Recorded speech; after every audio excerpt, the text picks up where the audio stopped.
Hello बच्चों, मैं doctor Lakshmi Sharma आपका इस चैनल पर स्वागत करती हूँ। मैं आपकी वही चिर परिचित हिंदी की मैम हूँ जो अक्सर आपको यूट्यूब पे किसी न किसी क्लास को देते हुए मिलती रही हूँ। लेकिन आज आपके लिए एक ऐसे प्लेटफॉर्म की मैंने कुछ चीजें सोची है जो कि आपको हर दिन एक नए प्रश्न की रफ्तार के साथ जोड़ता चलेगा। आपने अक्सर हिंदी के बहुत सारे चैनल देखे भी हैं, उनको आपने पढ़ा भी, सुना भी, जाना भी होगा। बारीकी से चीजों को कैसे हम लोग एक एक भाग को पढ़ते हैं और अपने प्रश्नों को हम लोग किस तरह से डील करते हैं, ये सारी चीजें मैं आपको बताऊंगी। इस चैनल में केवल आपको हम विषय का ज्ञान ही नहीं देंगे, बल्कि जितने भी आपके विगत वर्षों में प्रश्न पत्र हुए हैं उनकी प्रैक्टिस भी कराई जाएगी। बाकी सभी प्रश्नों के जो जवाब हैं वो आपको पीडीएफ के रूप में, लिखित के रूप में भी आपको प्रोवाइड किए जाएंगे। इस चैनल से जुड़ने पे आपको ये भी है कि इसकी जब ऑफलाइन क्लासें होंगी तो उससे भी आपको फायदा मिल सकता है। तो आज मैं कुछ बताना चाहती हूँ कि हिंदी का क्या प्रारूप है और किस तरह से हम उसके नंबरों को पूरा प्राप्त कर सकते हैं। इसे हमें सीखना बहुत जरूरी है। एक मोटा बात करते हैं। अगर विषय की बात की जाए तो थोड़ा सा देखिएगा, कोई भी विषय हो, अगर हम लेखपाल एग्जाम की बात करें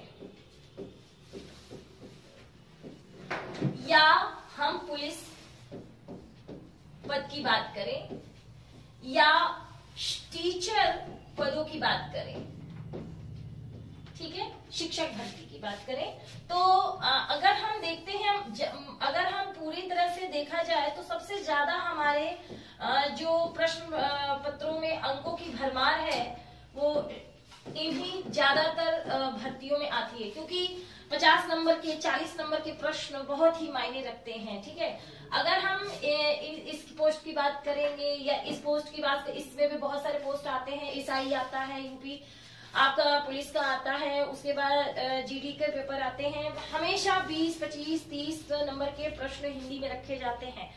कई बार ऐसा होता है कि कुछ पढ़ा हुआ भी आ जाता है और कुछ पढ़ा हुआ भी नहीं आता। अच्छा, शिक्षक भर्ती की बात की जाए तो उसमें आपको 3 परीक्षाएं पास करनी होती है।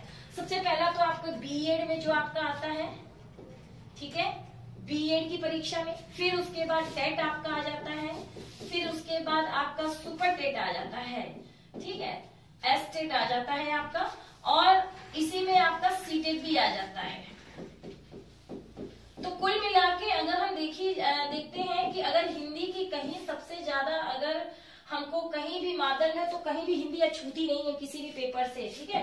तो इस पे बात करते हैं कि हम किस तरह से इन परीक्षाओं को हिंदी के द्वारा, अगर मान लीजिए एक ग्राफ बनाते हैं कि 100 नंबर का अगर कोई प्रश्न पत्र है और यदि उसके पार्ट को हम 4 भागों में बांट सकते हैं, ठीक है, 4 भागों में अगर बांटा जाए तो एक प्रश्न, एक भाग आप गणित का रख लीजिए जो अभ्यासिक है, एक भाग आप रीजनिंग का रख लीजिए वो भी अभ्यासिक है,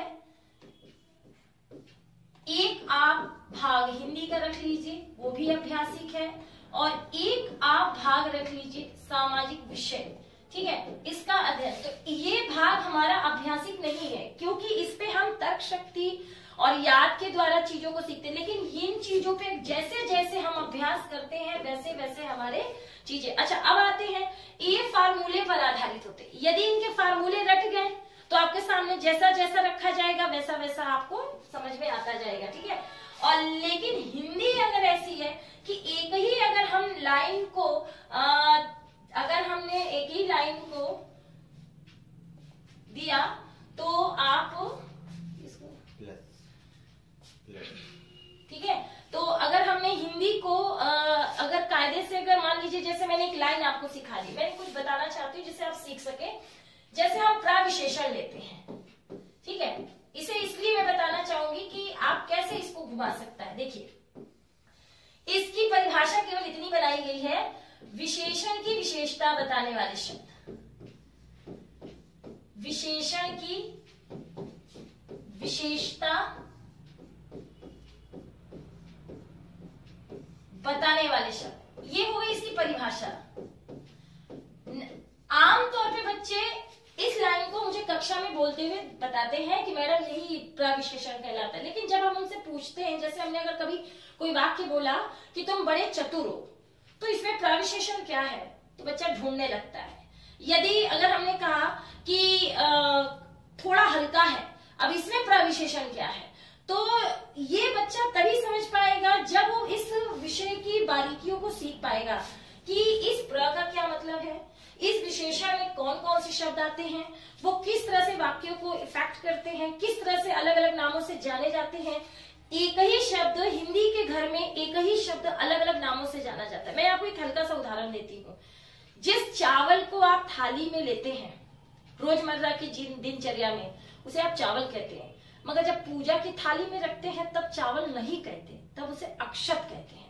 ठीक उसी तरह से एक शब्द हिंदी का होता है और वो अलग अलग घरों में अलग अलग शब्दों के साथ जुड़ता है, अलग अलग वाक्यों को साथ इफेक्ट डालता है और वो अलग अलग रूपों में आपके सामने आता है और आप इसको समझ नहीं पाते, कब वो समास में चला जाएगा, कब वो क्रिया विशेषण बन जाएगा, कब वो उपवाक्य का हिस्सा है, कब वो पद है, कब वो शब्द है।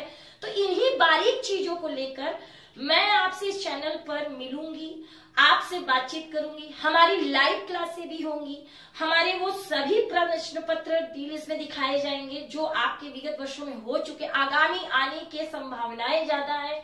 उन सभी तथ्यों पे हम लोग इस पे अध्ययन और अध्यापन का कार्य इस चैनल पर करेंगे, क्योंकि मुझे नहीं मालूम कि किसी चीज में किसी चैनल पे क्या किस तरह से कौन सी चीजें की जाती है, लेकिन इतना याद रखिएगा, यदि किसी विषय की बारीक चीजों को सीखना है तो पहले हमें उसकी विषय सूची पता होनी चाहिए, उसके बाद वो कितने हद तक उसकी विषय सूची का कितना भाग आएगा ये पता होना चाहिए, और उस भाग में हमको आता कितना है और हमसे सीखना कितना है। ये तीन चीजें मैं फिर दोहरा देती हूँ।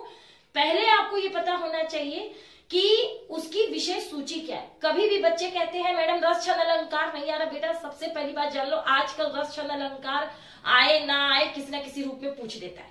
गद्य पैसेज में अक्सर देखिए, पद में देखिए, पद पैसेज आते हैं उसमें पूछ देता है, पद्यांश गद्यांश के रूप में दे देता है। आपने रस छंद नहीं पढ़ा, छोड़ दिया, उसमें आप रह जाएंगे। ठीक है, कारक विराम नाम या विलोम समास ये सब आपके नेचुरल चीजें हैं जो आप बचपन से पढ़ते आ रहे हैं। तो इसलिए सबसे पहले आपको याद होना चाहिए कि पहले आपको विषय सूची पता होनी चाहिए। क्या पता होनी चाहिए? विषय सूची, यानी हिंदी के में कौन कौन से आते हैं तथ्य जिसमें हमें बात करनी। दूसरा, कितना विषय का भाग, विषय का भाग ये हमें पता होना चाहिए। तीसरा, विषय से संबंधित तथ्य,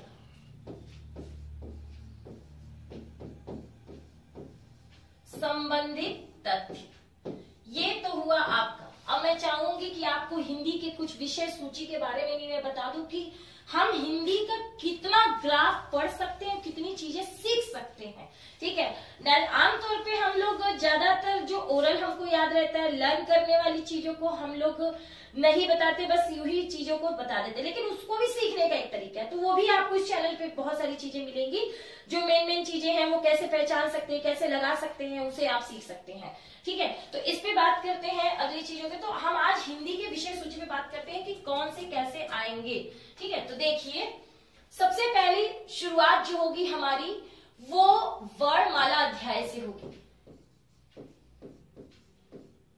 सभी को मालूम है, अब वर्णमाला में आपको क्या क्या पढ़ना है वो सब आपको बताया जाएगा। ध्वनि क्या है, लिपि क्या है, ये सब कुछ बताया जाएगा। उसके बाद आपका उपसर्ग होगा। और बेटा आपके पास अगर ये विषय सूची नहीं है और ये क्रम से पढ़ाए जाते हैं, जो आप लोग टुकड़ों में अलग अलग तथ्य से पढ़ते हैं, बहुत ही भ्रम में रहते हैं, यदि ये चीजें आपको क्रम से नहीं आती है तो आप ना समास लगा पाएंगे, ना संधि लगा पाएंगे और ना ही आगे कुछ बढ़ पाएंगे। शब्द परिचय सबसे बड़ा और वेरी इंपॉर्टेंट हमारा, क्योंकि बहुत सारे हमारे बच्चे बार बार कहते थे मैडम आप ऑनलाइन पढ़ाइए, और मैं चाहती थी कि मैं ऑनलाइन आऊं अपने बच्चों के पास और उनसे जुड़ूं। अक्सर वो शिकायत करते थे कि मैडम आप ऑनलाइन नहीं पढ़ाती हैं, ये थोड़ा सा गड़बड़ है। लेकिन मैंने कहा कि मैडम मेरे कुछ वीडियोस पढ़े तो उन्होंने कहा नहीं मैडम आप मेरे बात मान लीजिए, हम लोगों की हम लोग लॉकडाउन के सिस्टम से बार बार मार खाते हैं, तो आप ऑनलाइन अगर क्लास देंगी तो हम लोगों का बहुत ही काम रुकेगा नहीं, चलता रहेगा। तो हम लोग इसी प्रक्रिया की तरफ बढ़ रहे हैं और इसमें जाहिर सी बात है होता है, बहुत सारे हमारे सहयोगी टीचर्स होते हैं, मित्र होते हैं जो कि इसमें मदद करते हैं। ठीक है, शब्द परिचय में देखिए क्या क्या पढ़ सकते हैं, देखिएगा ध्यान से। तत्सम, तद्भव, देशज, विदेशज आदि। मतलब इसमें बहुत सारे हैं, रूढ़ है, यौगिक है, हाँ, विलोम है, पर्यायवाची है। उसके बाद संज्ञा, सर्वनाम। अभी देखिए क्रम से चलता है, आप लोग क्या करते हैं, इसको ऊपर नीचे पढ़ते हैं, ये क्रम से चलते हैं। विशेषण, अब जब आपको यही नहीं पता तो फिर आप कैसे करेंगे। क्रिया, वेरी इंपॉर्टेंट चैप्टर, ये दिखने में वो 2 शब्दों का, 2 अक्षरों का है, लेकिन बहुत वेरी इंपॉर्टेंट चैप्टर है। ठीक है, उसके बाद संधि, जिसको आप हमेशा वर्णमाला के बाद पढ़ लेते हैं। समास,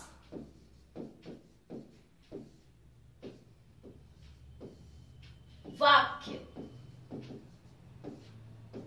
विराम चिन्ह,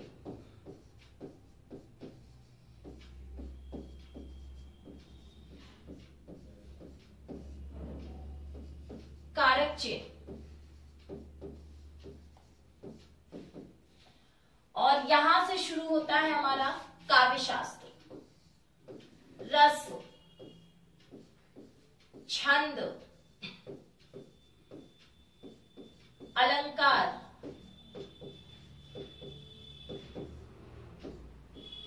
लिंग, वचन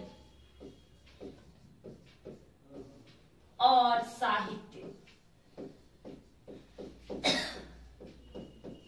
जो आपके इसमें कुछ रह गए लर्न करने वाले, वो आपको रह गए हैं कौन कौन से, लोकोक्ति, मुहावरे, समश्रुत, ये आपके रह गए हैं, जो कि हम लोग एज अ प्रैक्टिस सेट में सीखेंगे। इन ब्लैक बोर्ड के बजाय हम लोग प्रैक्टिस पे सीखेंगे कि हम लोग को कैसे उसको पढ़ना है, क्योंकि बेटे उसकी ट्रिक इन्हीं से निकली है, इन्हीं से। ये पूरे व्याकरण उसको देना है। अगर आप वाक्यांश की एक की बात कीजिए तो वो समास में आता है। वाक्यांश के लिए एक शब्द याद कीजिए, जैसे हमने कहा नभ में चलने वाला नभचर, तो ये कहाँ चला जाएगा, समास में। यदि आप विलोम की बात करते हैं तो ये भी इसमें आता है, तत्सम तद्भव इसी में आ जाता है। यदि आप एकार्थी की बात करते हैं, समानार्थी की बात करते हैं, समश्रुत की बात करते हैं, तो वेरी इंपॉर्टेंट चैप्टर है। ठीक है, इसके बाद यदि आप लोकोक्ति और मुहावरे की बात करते हैं तो ये थोड़ा डिफरेंट होता है, जो कि आपको बताएंगे। और साहित्य के बारे में आपको सारी चीजें कराई जाएंगी जो कि आपके पेपर में सहायता करेगी। तो इस चैनल से जुड़ने पर आपको 1-2 नहीं, बहुत सारे बेनिफिट होंगे। बहुत सारे पेपरों में आपको हिंदी के तथ्यों को बारीक से समझने का एक आधार मिलेगा। आप और भी चीजों में इसकी मदद ले सकते हैं, छोटे से छोटे, बड़े से बड़े, क्योंकि हिंदी हर जगह बेटा आपके काम आएगी। चाहे आपका वो सामान्य जीवन हो, चाहे वो आपका व्यवसायिक जीवन हो, हर जगह हिंदी आपके साथ खड़ी है। शायद एक पल के लिए आपको पल हो जिस समय हिंदी को छोड़ते हो, हर जगह आपको प्रमुखता दिलाने वाली एक ही मात्र भाषा है। विषय बहुत होते हैं लेकिन भाषा एक है, हिंदी। तो हिंदी के बारे में हम लोग जब बात करेंगे तो बहुत सारी चीजों को लेकर आएंगे, इन सारे आधारों को लेके पढ़ेंगे।